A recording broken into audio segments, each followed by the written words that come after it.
War. War never changes. Some kind of war junkie? Gentlemen, you can't fight in here. This is the war room. Welcome to the War 102 podcast, where we explore the doctrine, theory, philosophy, and history of warfare. I'm your guide, Paul Darling, and I want to share what I learned in nearly 30 years in uniform. So let's get to learning about the most influential activity in human history, war. Welcome to episode 36, the Arab-Israeli conflict pre-World War II. Now I've done it.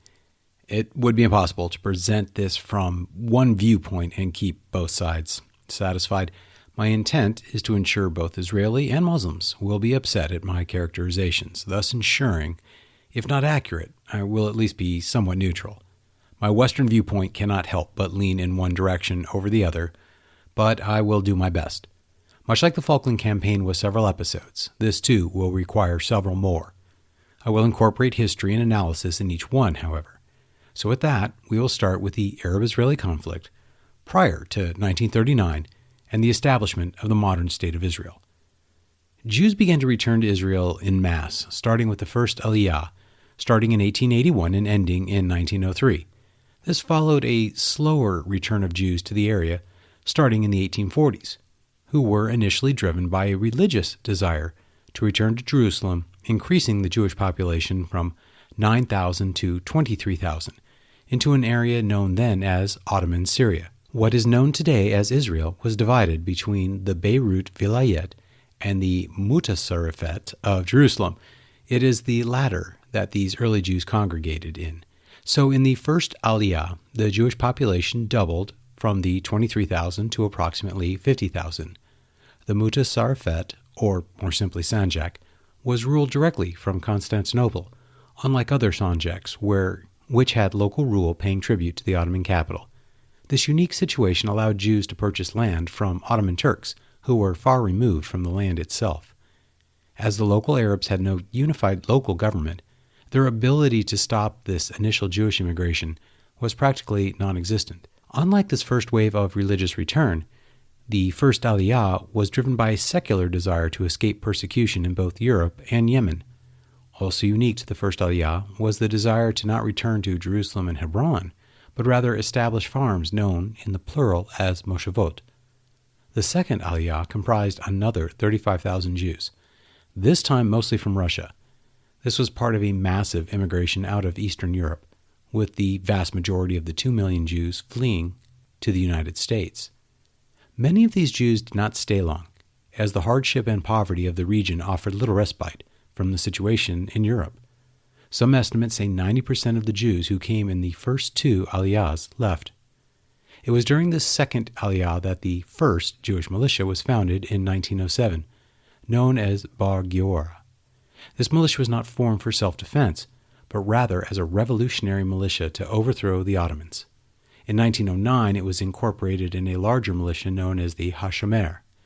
The Hashomer, translated to the Watchman, was designated for self-defense and to provide independence as, up to now, Jews had been dependent upon Arabs or Ottomans for security against bandits and thieves.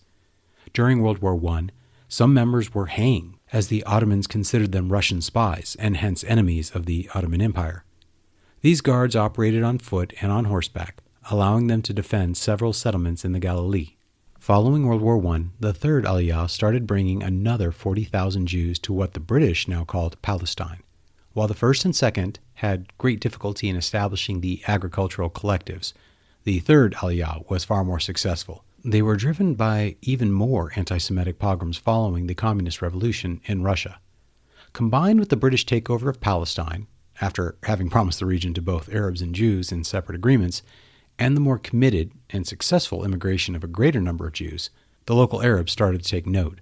It must also be noted that this third Aliyah was of largely agnostic, if not atheist, ethnic Jews, who were far more committed to socialism than their nominal faith. Both David Ben-Gurion and Golda Meir, future prime ministers, were part of this cohort. With all these changing conditions, the Arabs started to violently respond.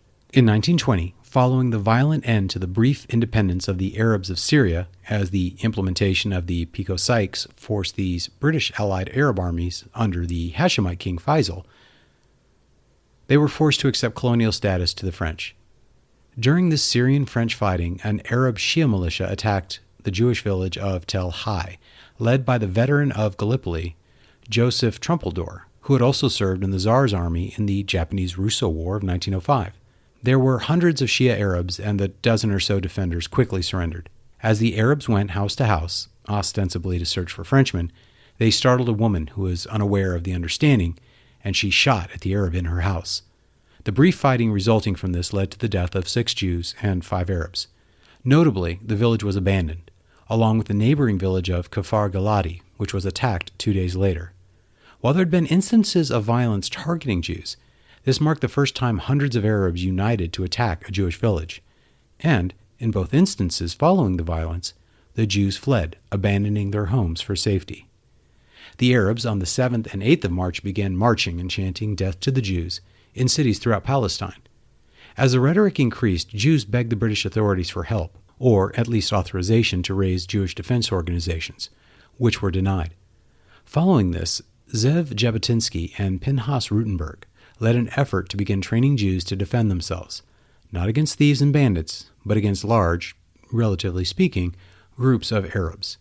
These two had earlier, with Joseph Trumpeldor, led the effort to create, in the Mutasarrafet of Jerusalem, a Jewish legion, where Jabotinsky and Trumpeldor both fought in Gallipoli and later in Palestine against the Ottomans. Jabotinsky was appointed a member of the Order of the British Empire for his service. Within a few weeks, 600 Jews had been organized and drilled, though largely lacking arms. And 1 month later, during the Nebi Musa festival, Arab-instigated riots in Jerusalem led to 5 Jews being murdered and hundreds more injured. Mimicking the calls from Damascus, Arabs were chanting for both death to the Jews and independence from the British. The British, while warned, were still caught flat-footed. They could only isolate the old city but could do nothing to calm it, and, in fact, evacuated all British forces from the old city. For 4 days the violence continued. Jabotinsky begged the British military governor, Storrs, for authority to enter the old city with his hastily formed militia, but was denied. In fact, he was soon later convicted for possessing a pistol and sentenced to 15 years in prison under testimony from Storrs that denied Jabotinsky requested to defend Jews during the riots. 19 other Jews were arrested and sentenced to years in prison after a search by the British discovered rifles and pistols in Jabotinsky's house. The mayor of Jerusalem and Amin al-Husseini escaped to Syria after being granted bail to avoid punishment, as al-Husseini was considered the primary instigator. A general amnesty was granted in 1921, and the new British governor, Herbert Samuel, appointed Amin al-Husseini as the Grand Mufti, and Storrs was appointed the governor of Jerusalem. Chaim Weizmann, at the time the leader of the Jews in Palestine, along with British Lieutenant Colonel Richard Meinhardshagen, asserted that it was the British General Allenby's chief of staff, Colonel Bertie Harry Waters Taylor, very British, organized the riot to demonstrate that the British, in fact, had no intent to allow Zionism to continue. Meinhardshagen was eventually relieved as the accusation could not be proven. At the end, Jews were expelled from the old city. The primary instigator of the riot, called a pogrom by the Jews, was given the highest position of any Arab, and the final inquiry, led by the British, the Palin Inquiry, blamed the Jews for being, quote, largely responsible for this unhappy state of feeling. Jabotinsky, a decorated hero of the British Army, was, as noted, given a 15-year prison sentence for possession of a pistol, while no Arab was given prison time. Whether right or wrong, the events in 1920 and its aftermath demonstrated to the Jews, at least, that both Arab and British were united against them and were willing to kill them to strangle Zionism and the dream of a Jewish home in its infancy. The Arabs had learned that violence against Jews worked. They had expelled them from 2 villages and from the old city of Jerusalem, with no repercussions from the British and very few casualties. The lack of any meaningful self-defense also reinforced in their minds that Jews were incapable of fighting, and thus defeating them would be easy, with or without British support. Both Jews and Arabs responded to the situation accordingly. For the Jews, collective self-defense was organized around the Haganah, made up initially of Jabotinsky's 600.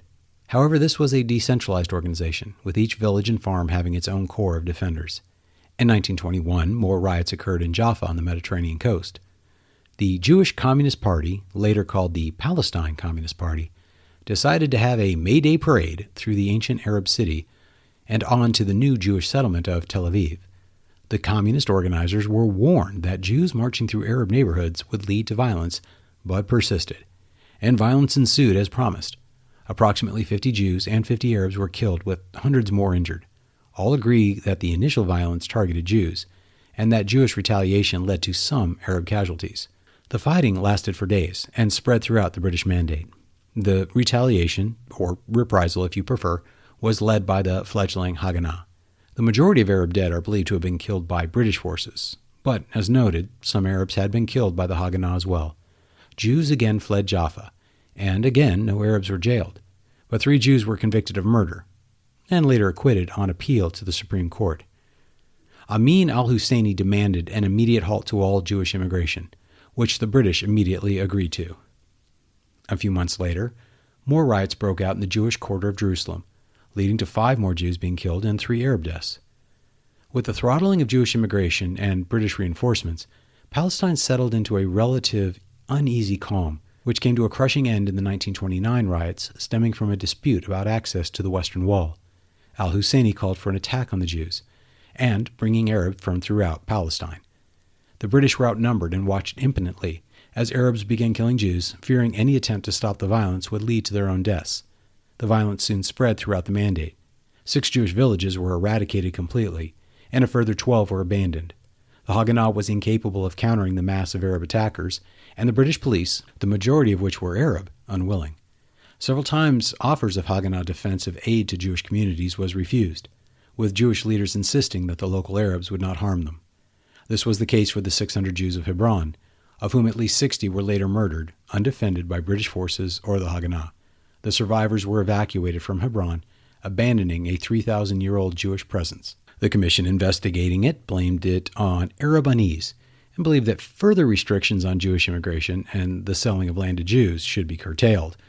Again, Arab violence on Jews had delivered exactly what the Arabs wanted. At this, the Haganah expanded far beyond its initial local self-defense and grew to mobile teams that could rapidly deploy to support isolated farms and villages. In 1936, the Arabs of the region unified under Amin al-Husseini in what would be known as the Arab Revolt. This was both a politically violent action targeting Jews, as well as an economic movement involving strikes and boycotts of Jewish goods, as well as a refusal to sell food to Jews. The Arabs demanded a complete cessation of Jewish immigration, a ban on Jewish purchases of land, as well as, of course, Arab independence from British rule. At this point, the Jewish population in Palestine had increased to 400,000. And with worsening condition in Europe for Jews, and the United States unwilling to accept any significant numbers, the Jews were no longer living in Palestine optionally. The Arabs had lost their window of terrorizing the Jews into leaving. The Haganah, up to this point a purely static defensive organization, expanded into offensive special strike units known as POSH, broken into 13 regional units designed to move rapidly to reinforce defenses. From these units, the Special Night Squads, under a British officer, Captain Ord Wingate, were created for purely offensive action. Wingate was, in the fine English tradition, a typical eccentric. He spoke Arabic and had honed his small war tactics in Ethiopia, where he did long-distance patrols to stop slave traders and ivory poachers, utilizing night ambushes to interdict his enemy. He incorporated these tactics with the night squads and felt that for every Arab action, an immediate punitive counterattack was the best way to stop further violence. He stressed close combat with grenades and bayonets his preferred weapons, both for their effectiveness at night and the psychological aspect. The Arabs were not comfortable with night fighting nor close combat. These special night squads had both British soldiers and Jewish volunteers. Strategically, his actions were difficult to differentiate from terrorism, as his punitive raids were focused on the nearest Arab village to the attack, regardless their participation. Torture and execution were common, but the SNS raids were highly effective. Tactically, the use of ambushes, night reconnaissance, and close combat, it can be argued that these were the first real special operations unit. Many future Israeli military, known as the Israeli Defense Forces, or IDF, commanders were initially trained by Wingate. The revolt, lasting until 1939, was largely British versus Arab, with 5,000 of the latter being killed. 400 Jews were killed in crime sprees rather than collective military action. The defenses of the Haganah largely succeeded in repelling disorganized Arab attacks. In 1937, the fighting paused while Britain worked with Arab partners from Jordan, Iraq, and Saudi Arabia to find a solution. They proposed, for the first time, a partition, having determined the impossibility of Arabs and Jews living together in peace. The partition was rejected by the Arabs outright, while the Jews expressed support for the idea, if not the technical details. After the Arab rejection, fighting resumed and was ultimately put down by the British. As a result, and wishing to stem Arab outrage with World War II looming, they issued their 1939 White Paper. In this, they dedicated that, in 10 years, independence would be granted for a combined Jewish and Arab state. They had abandoned partition. They also committed to limiting Jewish immigration to no more than 75,000 Jews in total over the next 5 years, and this number depended upon approval and conditions. This restriction right before the start of World War II and the Holocaust. Then, all immigration of Jews would be banned entirely, unless approved by the Arabs. They effectively banned the sale of any land to Jews. The Arabs had won. During the time of British rule, every time the Arabs had used violence, whether targeting Jews or the British, civilians or military targets, they achieved their political objectives. Terrorism and rebellion had been rewarded handsomely. The Arabs had also seen that the defense of the Jews was largely undertaken by British or joint British-Jewish forces. They assumed that Jews were ultimately incapable of self-defense in the absence of the colonial power support. In 10 years' time, the patient Arabs would have independence, a 3-to-1 numerical advantage over the Jews, not counting their Arab neighbors, and the Jews would be defenseless. Partition was gone, and, it would appear, so too was the Zionist dream. The Jews learned these lessons as well, and they knew that in 10 years' time they would have to fight for their very survival or abandon their ancestral home yet again. The horrors of World War II were yet unknown, and how the Holocaust and World War II changed the dynamics in Palestine will be discussed next week. Thanks for joining us today. If you liked what you heard, please like, subscribe, rate, and comment. Most importantly, share with your friends. Join the conversation at the War 102 subreddit, and check out the War 102 Buzzsprout website for links to more information and supporting videos. Send me an email at war102podcast@gmail.com. I look forward to your comments and hope you join us again next week. See you then.